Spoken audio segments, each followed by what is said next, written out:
Episode 6, Tower Within, What Happens When You Build Without Vision. Genesis 11:1-9. At first it looked like unity. Same language, same city, same dream. They said, let us build a tower that reaches to the heavens and make a name for ourselves. Sounds ambitious, right? Organized, determined, like a TED Talk waiting to happen. But this isn't a success story. It's a cautionary tale. What happens when you build without vision? Not spiritual vision, but ego vision, external goals, public legacy, a life focused on appearances with no alignment inside. Let's make a name for ourselves. Not, let's become more whole.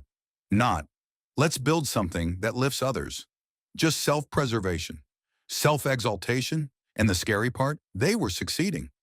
But then God came down, and everything changed. This isn't about bricks, it's about intention. When you build your life, your brand, your business, even your beliefs, from fear, insecurity, and pride, you may still reach high places, but eventually, it will collapse. Why? Because what's disconnected from divine alignment can't stand forever. The Tower of Babel is the moment we see humanity trying to rise, but forgetting what rising means.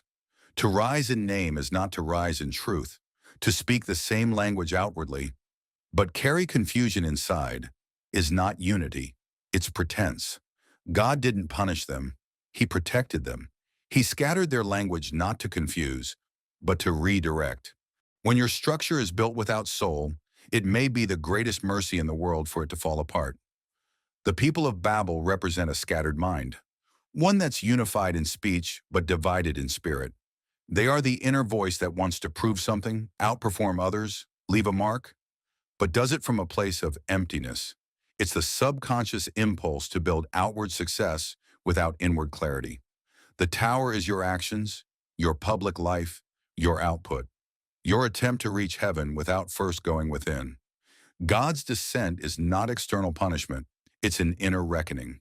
Real building starts with inner vision, with alignment, with purpose. So if your plans fell apart, if your tower broke down, maybe it wasn't rejection, maybe it was redirection. God wasn't stopping the people of Babel, He was inviting them to something deeper, and He's inviting you too. The tower you build within lasts far longer than the tower you build without.